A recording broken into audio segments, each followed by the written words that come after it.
Всем привет! Китайский бренд IF150 представил просто сумасшедший смартфон-броневик с хищным названием Raptor. Его недавний предшественник Air 1 Ultra Plus оказался весьма успешной и популярной моделью. Производитель прислушался к потребителям и создал практически идеальный во всем защищенный смартфон. Также к нему добавили сразу несколько крутых фишек, среди которых появился барометр и даже мощный тепловизор. Лично меня никогда особо не привлекали защищенки, но к данному аппарату уже появился определенный интерес. Так чем же он уникален? Обо всем узнаете в сегодняшнем обзоре. Смартфон поставляется в темной коробке с фиолетовым оттенком. На крышке как бы изображено главное достоинство новой модели, то есть его мощнейший модуль с камерами, а на обороте, как обычно, указаны основные технические характеристики, но про них мы еще поговорим. При вскрытии коробки своим необычным дизайном в глаза бросается наш смартфон. Рядом лежит конвертик, куда китайцы положили руководство пользователя на русском и английском языках. Необычная здесь и зарядка, она глянцевая с ярко-оранжевыми вставками, имеет Type-C разъем и мощность у нее не 20 и даже не 33, а настоящие 65 Вт. Под нее закинули две салфетки для установки защитного стекла, а ниже лежит кабель в добротной тряпичной оплетке. Вытащив смартфон, найти можно и защитное стекло, его наличие всегда приветствуется, а вот чехла здесь нет, потому что для такого аппарата он просто не нужен.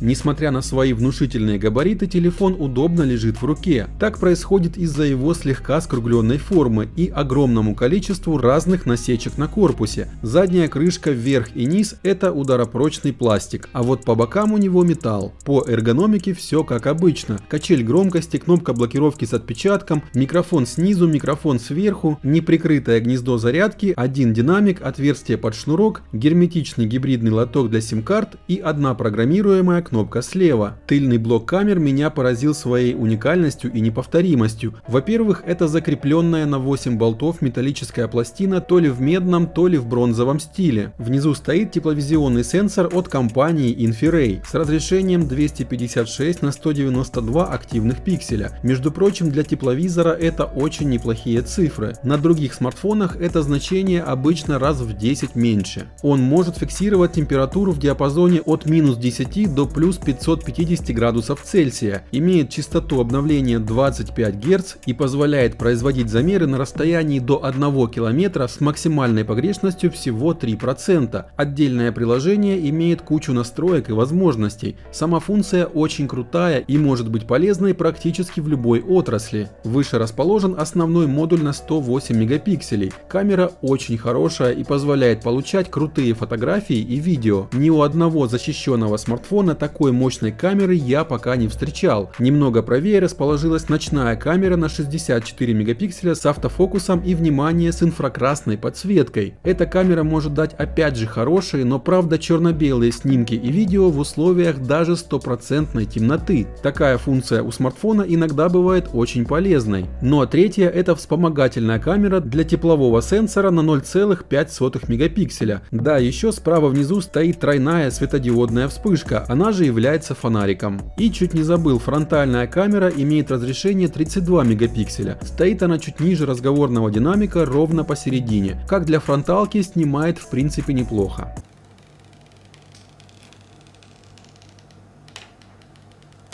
Не успел включить телефон, как тут же прилетело обновление, так что не нужно писать в комментариях, что обновления китайцы не делают на эти телефоны. Все они прекрасно и регулярно делают, единственное, что здесь не указан список изменений. А так, в общем-то, все хорошо, обновления выпускаются. Итак, новинка интересна не только серьезной защитой от воды, но и наличием сразу двух необычных камер, ночной и тепловой. Защищенный смартфон IF150 Raptor — это довольно производительный гаджет, который оснастили огромным арсеналом возможностей. Корпус имеет размеры 81 на 176 мм, толщина его 15,3 мм, а вес 359 грамм. Дизайн достойный, особенно ярко смотрится задняя панель, которая имеет множество модулей, включая тепловизор и инфракрасные датчики. И да, в смартфоне есть тепловизор. Это вещь, которую иногда ставят только в максимально дорогие устройства, либо его можно приобрести отдельно, но опять же такой прибор стоит очень немалых денег. Но IF150 Raptor может порадовать вас вас и не только этим. Помимо тепловизора есть и возможность снимать в полной темноте, и качество таких фото и видео будет заметно лучше, чем у прошлых моделей. NFC в смартфоне также имеется, равносильно как и Face ID, и конечно же боковой сканер отпечатков пальцев. Все работает довольно шустро и претензий не вызывает. Благодаря дисплею с частотой обновления 120 Гц вы получаете отличную поддержку для мультимедийного использования. Диагональ у него 6,8 дюйма, а разрешение Full HD+, 1080 на 2460. При этом имеется просто отличный уровень запаса максимальной яркости. В качестве аппаратной платформы используется 8-ядерный процессор MediaTek Helio G99, набирающий в Antutu около 350 тысяч баллов. Он превосходно работает в паре с 12 ГБ оперативной памяти частотой 1833 МГц, а также современной операционной системой Android 13, поэтому никаких нареканий на скорость работы нет и быть не может, тем более что память можно расширить виртуально до 24 ГБ. Эту функцию я, конечно, проверил, и к моему удивлению аппарат и правда стал работать гораздо шустрее. Однозначно данная модель также порадует своим накопителем на 256 ГБ памяти, так еще и карты microSD до 1 ТБ здесь поддерживаются и не без помощи гибридного лотка. Графический процессор здесь стоит двухъядерный Mali G57 MC2. Аккумулятор впервые для данного бренда получил емкость в 10 тысяч мАч,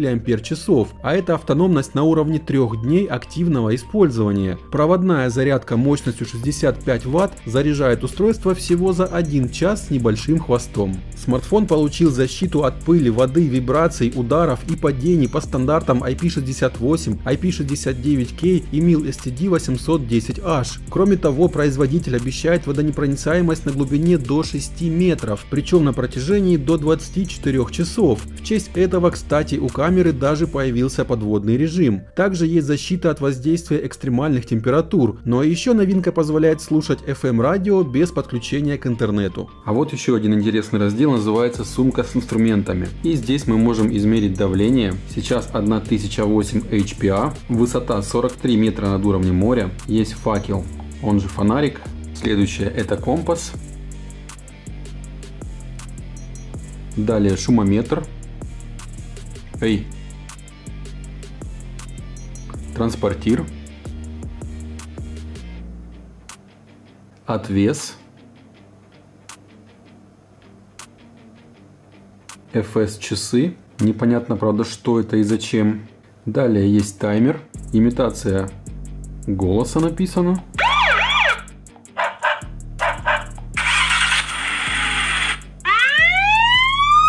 Есть шагомер и лупа.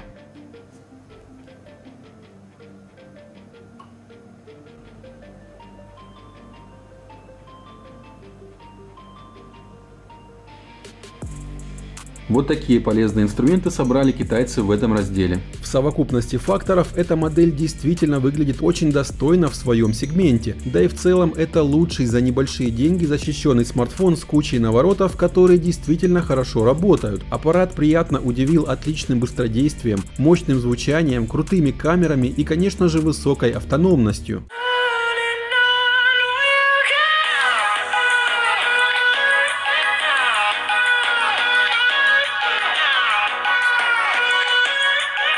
В целом, эта модель отвечает всем требованиям, которые ставятся перед смартфоном в 2023 году. Когда мы отправляемся в дальнюю дорогу на активный отдых, то от смартфона хотим получить максимальную защиту, максимальное время автономной работы и возможность сохранять самые яркие моменты на камеру. К счастью, все это EVE 150 Raptor может нам предоставить. 108 мегапикселей — это действительно новый уровень для защищенных смартфонов в средней ценовой категории. Снимает камера прекрасно, есть очень много дополнительных режимов и, что немаловажно, есть электронная стабилизация. А теперь проверка фронтальной камеры без эффекта красоты. Вроде так пойдет.